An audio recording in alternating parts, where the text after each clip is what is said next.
오늘 공독한 하나님의 말씀 엘라 물자기 두 번째 시간으로 하나님의 말씀의 은혜를 나누고자 합니다.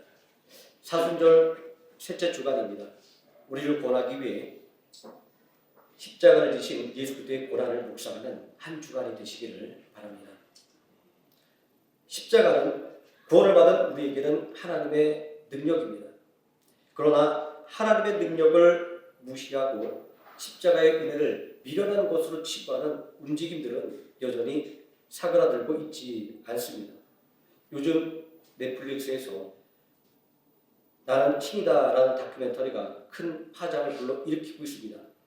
일각에서는 시청률을 생각해서 너무 선정적으로 만든 것이다라고 비판하기도 하지만 이단의 실상과 무속을 알고 있는 사람들은 전혀 그렇지 않다라고 하는 것을 잘 알고 있습니다.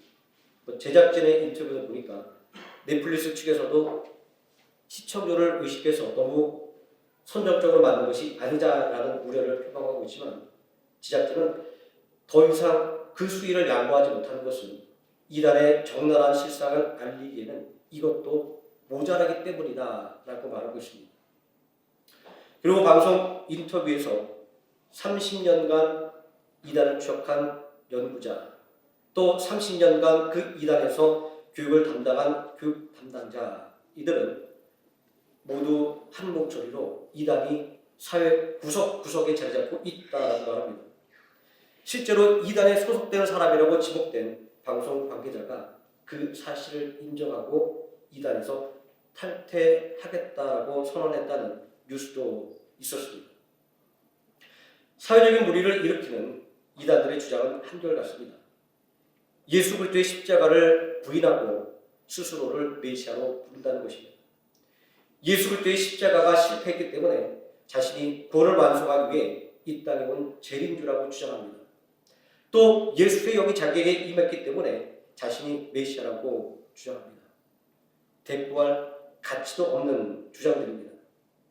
우리가 이 이단의 교리와 그들의 주장들을 일일이 다 공부하고 알 필요는 없습니다.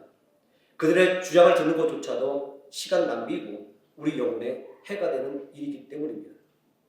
위대한 전도자이며 신학자였던 사도 바울조차도 이단에 대해서 한두 번 훈계하고 상종하지 말라 권면했습니다. 이단에 속한 사람을 한두 번 훈계한 후에 멀리하라. 이러한 사람은 내가 아는 바와 같이 부패하여 스스로 정죄한 자로서 죄를 짓느니라. 디도서 3장 10절에서 11절 말씀입니다.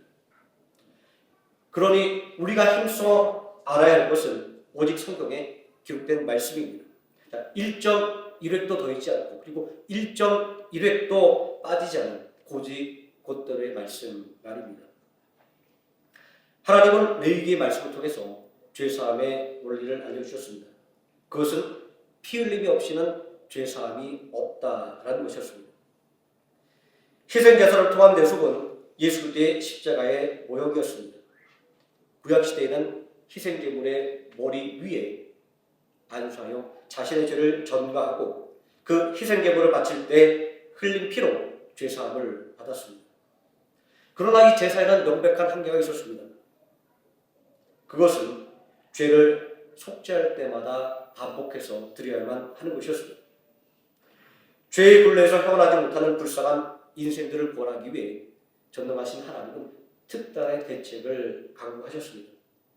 그것은 독생자 성자 하나님을 이 땅에 성육신으로 보내 십자가에서 대속의 죽음을 당하게 하는 것이었습니다.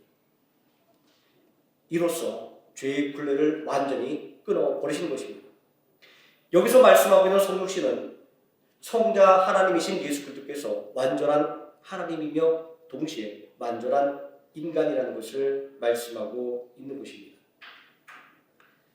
단번의 죽음으로 죄를 없애신 예수님을 히브리서 9장 25절 26절은 이렇게 증거합니다.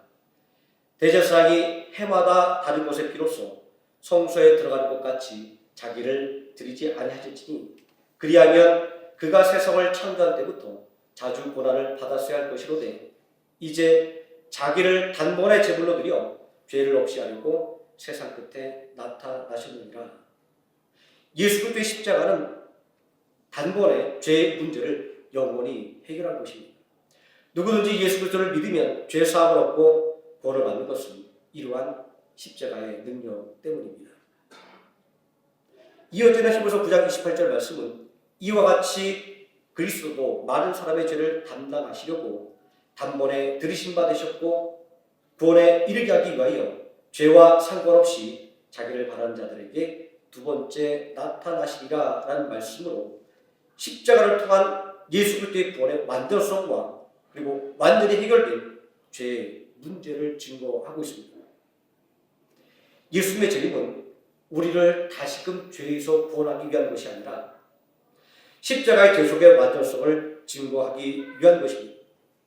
이 말씀은 구약의 대속죄일에 대제사장이 속죄제를 드리기 위해 지성소에 들어간 것과 연결됩니다. 대속죄일에 대제사장이 속죄제를 드리기 위해 지성소에 들어갔을 때 백성들은 근심하는 마음으로 대제사장이 직무를 마치고 지성소에서 나오기를 기다렸습니다.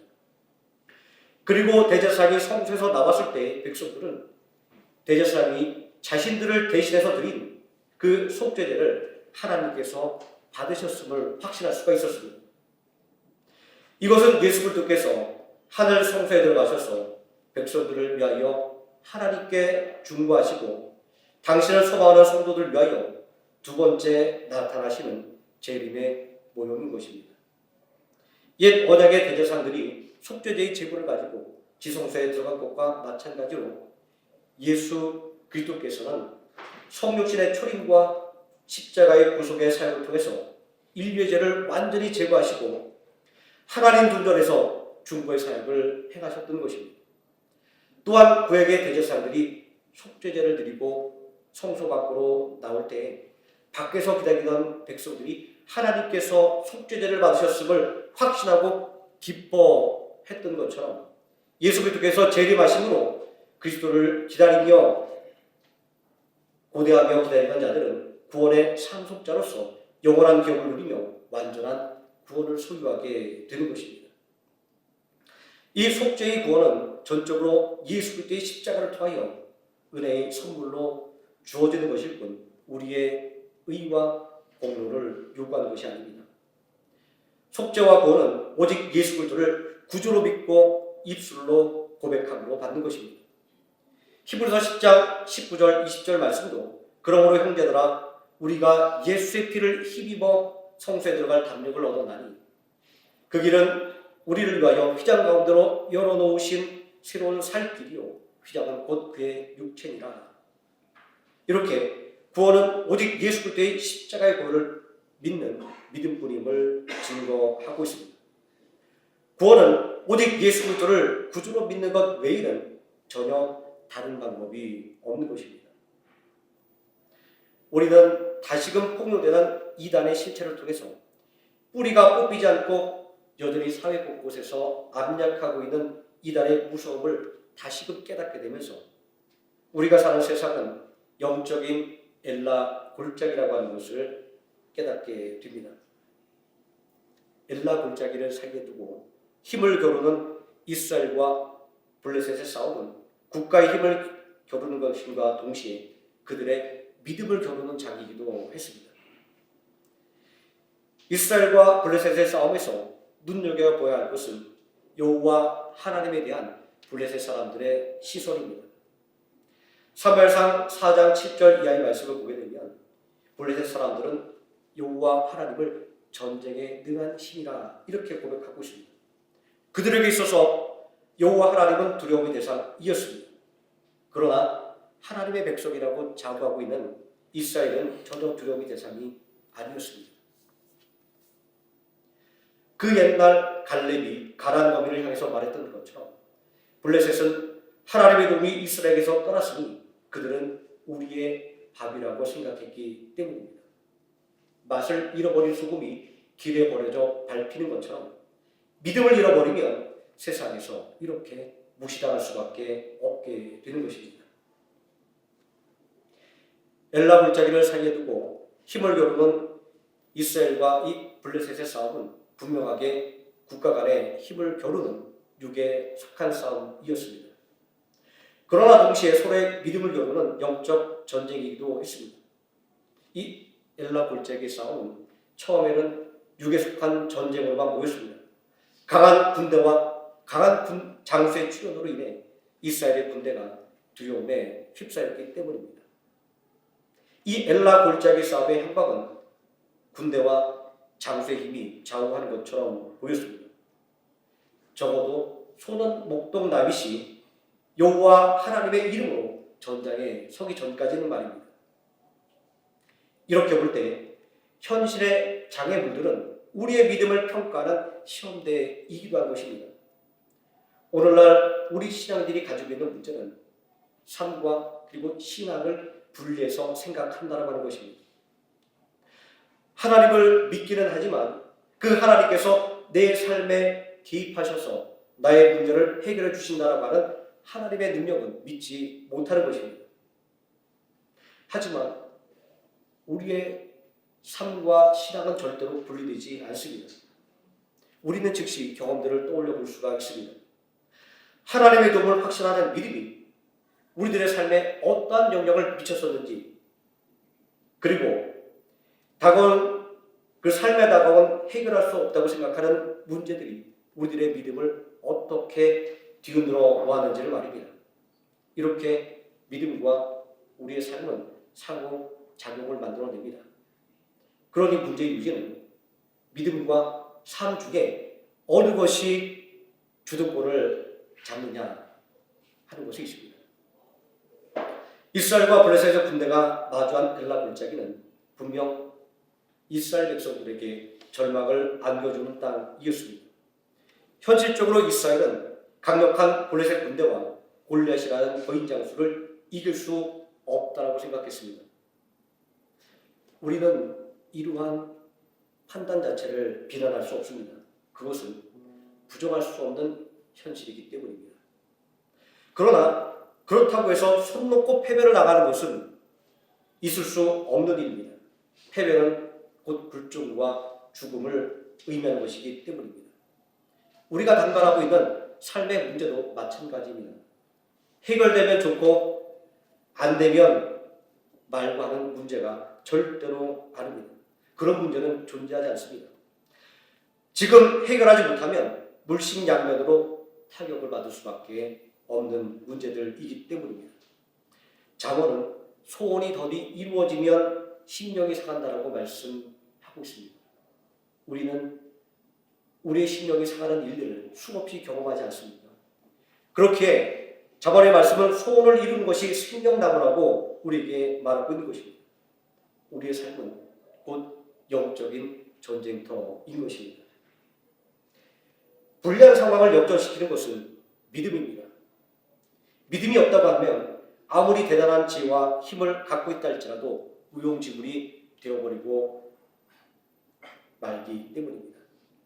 수없는 적군을 물리쳤던 용맹한 용사도 믿음을 잃어버릴 때 무력해질 수밖에 없었습니다. 사울 왕이 그 대표적인 사람이지 않았습니까? 그러니 하나님의 백성이라고 자부하는 이스라엘 백성들은 자신들의 경험을 되새겨 보아야만 했습니다. 그들이 두려워하는 블레셋에게 거뒀던 승리는 모두 다 하나님의 도움 때문이었다라는 것을 말합니다. 하나님의 도움은 믿음이라고 하는 오직 하나의 통로를 통해서만 주어졌습니다. 이스라엘 백성들이 미스바에 모여 합심하여 기도할 때 블레셋을 이겼습니다. 여호와의 구원은 사람의 많음과 적음에 달려있지 않다라고 말하고 있는 요나단의 믿음이 블레셋을 이기는 힘이 되었습니다. 믿음이 위대한 것은 하나님의 도움을 확신함으로 두려움에 빠지지 않게 만드는 것입니다. 두려움보다 무서운 것은 없습니다. 두려움에 빠진 사람들은 유혹에 빠지게 됩니다. 두려움에 빠진 사람들은 아무것도 할 수 없습니다. 저는 이런 이야기가 생각이 났습니다. 민족의 비극이었던 한국 전쟁 때 한국군은 중공군에게 속수무책으로 패배를 거듭했습니다. 하루 사이에 한 개의 군단이 완전히 붕괴될 정도였습니다. 중공군은 유엔군 중에 가장 약한 연결부인 한국군만을 집중적으로 공격했습니다. 상황의 심각성을 인지한 미군 지휘부는 한국군의 무기력한 패배의 원인을 분석하기 시작했습니다. 분석 결과 한국군의 패배의 원인은 두려움 때문에 지휘체계가 순식간에 붕괴되고 마는 것이었습니다. 두려움에 우왕좌왕하는 부대는 실패할 수밖에 없는 것입니다. 이 문제를 해결하기 위해서 미군 지휘부는 치열한 전쟁 속에서도 한국군들을 순차적으로 후방으로 배치해서 재교육을 실시했습니다. 체계적인 훈련을 통해서 두려움을 떨쳐내게 만들고 자신감을 불어넣었습니다. 이러한 훈련의 결과로 한국군은 그동안의 열세를 떨쳐내고 연이은 승리를 일궈내는 강군으로 변모되었다라고 합니다. 엘라 골짜기에선 이스라엘의 문제가 바로 이러한 두려움이었습니다. 두려움의 실체는 불신입니다. 우리는 이길 수 없을 거야라고 하는 불신, 하나님도 이 문제는 해결해 주지 못할 거야라는 불신이 이스라엘을 두려움에 떨게 만들었던 것입니다. 하나님의 도움을 망각한 불신이 이스라엘을 두려움에 떨게 만든 것입니다. 길보아산의 최후의 전투를 앞두고 신접한 여인을 찾아갔던 사울왕의 행동은 이러한 불신의 전형적인 표본이 된 것입니다. 당면한 문제라고 하는 엘라 골짜기에선 우리에게 가장 큰 문제는 나를 압도하는 그 문제 자체에 있는 것이 아닙니다. 그 문제를 대처하는 우리의 자세에 달려 있습니다. 사람의 힘과 지혜를 의지하는 것은 감당하기 어려운 문제 앞에서는 무기력해질 수밖에 없습니다. 자신의 힘과 지혜를 자랑했던 사울왕이 그러했습니다. 자신의 힘과 지혜를 무력하게 만드는 대적 앞에서 그가 할 수 있는 것이라고는 두려움에 떠는 것이었습니다. 누군가의 힘을 의지하는 것도 결코 대안이 될 수 없었습니다. 사울왕의 앞에선 소년 목동 다윗은 있는 그대로 한번 생각해 보겠습니다. 그가 앞으로 이루어낼 놀라운 역사가 아니라 그저 사람들의 눈앞에 보이는 어린 목동의 모습 다윗으로 말입니다. 현실적으로 용맹한 용사와 목동이 맞서는 것은 하나만한 싸움입니다. 이런 힘없는 사람을 의지하는 것은 미련한 행동입니다. 그런데 사울 왕의 모습을 보십시오. 33절 말씀에 사울이 다윗에게 이르되 내가 가서 저 블레셋 사람과 싸울 수 없으리니 너는 소년이요 그는 어려서부터 용사임이라. 분명 사울 왕은 다윗이 골리앗의 상대가 될 수 없다는 것을 알고 있었습니다. 그런데 말로는 안 된다고 하면서 다윗에게 갑옷을 입히고 그의 손에 칼을 쥐어주고 싸움터로 내보내는 사울왕의 모습은 처량하기만 합니다. 갑옷과 칼이 불편해서 막대기와 물매를 들고 싸움에 나선 다윗에게 돌아온 것은 골리앗의 비웃음뿐이었습니다. 사람을 의지하는 것은 바로 이러한 것입니다. 압도적인 힘에 짓눌려 아무도 엘라 골짜기에 서지 못할 때 엘라 골짜기에 서겠다고 자원한 사람이 있었습니다. 그 사람은 하나님을 신뢰하는 믿음을 가진 사람 다윗이었습니다. 비록 어린 소년이었지만 그런 하나님을 신뢰하는 믿음을 가졌기에 두려움에 떨고 있는 사울왕을 위로하고 격려할 수가 있었습니다. 32절 말씀에 다윗이 사울에게 말하되 그로 말미암아 사람이 낙담하지 말 것이나 주의 종이 가서 저 블레셋 사람과 싸우리이다. 이러한 다윗의 믿음은 입에 발린 소리가 아니었습니다. 그의 치열한 삶 속에서 직접 경험하고 깨달은 삶으로서의 믿음이었습니다. 다윗은 목동으로 일하며 사자와 곰과 싸워서 양떼를 지켜냈다라고 말하고 있습니다. 치열한 삶 속에서 다윗은 사자와 곰의 발톱에서 자신을 지켜주시는 하나님의 은혜를 경험했습니다. 그러므로 다윗은 37절 말씀에서 여호와께서 나를 사자와 곰의 발톱에서 건져내셨은즉 나를 이 블레셋 사람의 손에서도 건져내시리라 이렇게 고백할 수가 있었던 것입니다. 이처럼 믿음이라고 하는 것은 평소 내가 사는 삶의 고백인 것입니다. 엘라 골짜기와 같은 세상살이에서 말씀과 기도로 거룩해지라고 하는 경건이 우리에게 요구되는 것은 바로 이러한 이유 때문입니다. 다윗의 굳건한 믿음은 매일같이 경험한 하나님의 은혜에 대한 확신을 통해 성장한 것이기 때문입니다. 다윗에게 이러한 하나님의 은혜에 대한 확신의 믿음이 없었다고 한다면 다윗도 결코 엘라 골짜기에 담대하게 설 수 없었을 것입니다. 그렇습니다. 우리의 믿음이라고 하는 것은 어느 한순간에 갑자기 짠 하고 생겨나는 것이 아닙니다. 말씀과 기도로 거룩해지며 예배를 통해 받는 은혜를 통하여 점점 자라나는 것입니다. 모두가 두려워하는 싸움터에 홀로 선 소년 다윗의 모습은 한없이 작고 초라해 보였을 것입니다. 사울 왕의 눈에 그러했고 골리앗의 눈에는 더욱더 그러했습니다.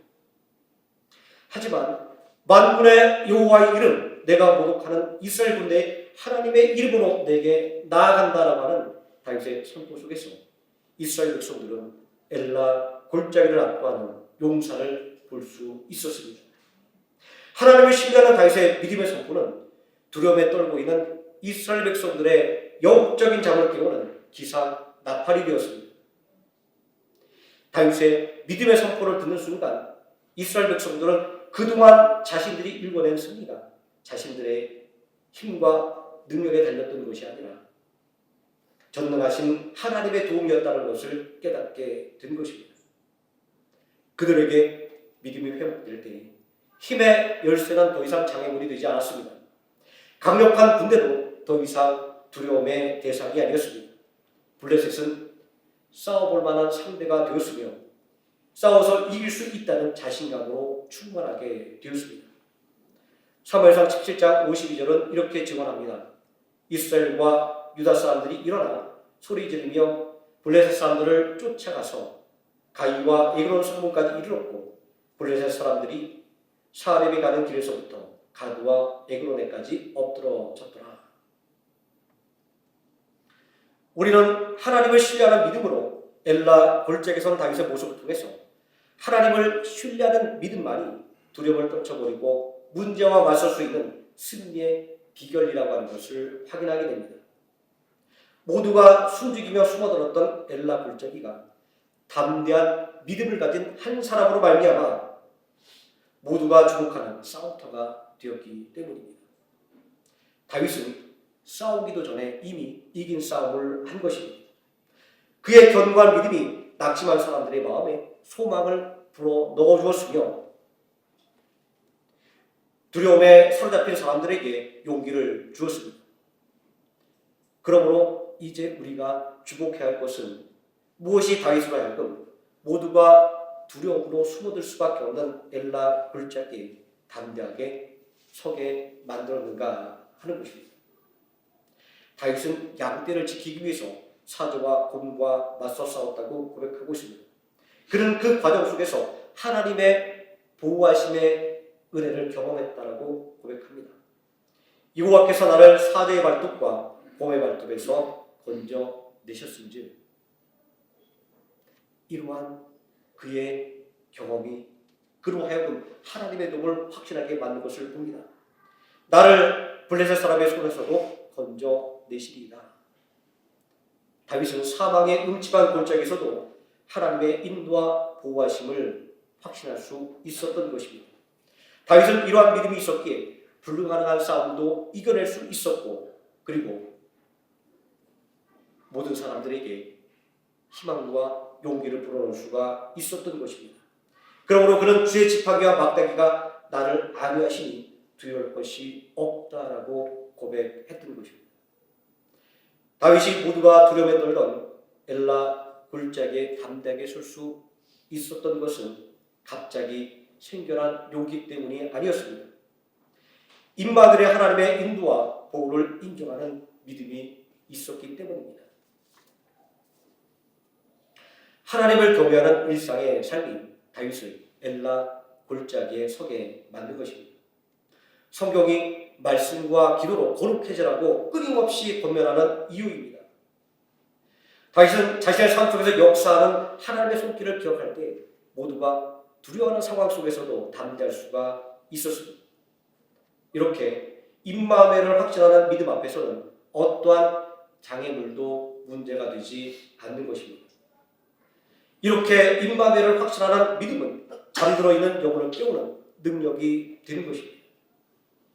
하나님을 경외하고 신뢰하는 믿음으로 무장한 다윗처럼 하나님을 신뢰하는 믿음 위에 굳게 서서 하나님을 경외함으로 하나님의 살아계심을 증거하여 잠들어 있는 영혼들을 깨우며 낙심한 영혼들을 일으켜 세우시는 하나의 생명학교의 성도님들 되시기를 예수님의 이름으로 축원드립니다. 기도하시겠습니다. 전능하신 아버지 하나님, 우리의 힘으로 감당할 수 없는 엘라 골짜기는 우리의 삶의 시시각각으로 다가옵니다. 나의 주어진 환경만을 바라볼 때 우리는 골리앗 앞에 두려움에 숨지기고 있던 이스라엘 백성들과 같아질 수밖에 없습니다. 그러나 우리는 온전히 전능하신 여호와 하나님의 이름을 의지하여 담대하게 그 싸움터에 섰던 다윗의 믿음을 본받기를 원합니다. 매일 말씀과 기도로 거룩해지는 삶, 그리고 하나님께서 우리를 초청하시는 예배를 통하여 받는 은혜로 더욱더 자라나는 믿음을 통하여 우리도 다윗과 같이 영적인 엘라 골짜기를 정복하는 믿음의 승리자가 되기를 원합니다. 낙심한 영혼들에게, 좌절한 영혼들에게 용기와 소망을 불어넣는 믿음의 용사들 되기를 원합니다. 아버지 하나님, 우리에게 성령의 능력으로 이 모든 주어진 사명들을 감당할 수 있는 힘을 부어주시기를 원합니다. 예수님의 이름으로 기도드립니다. 아멘.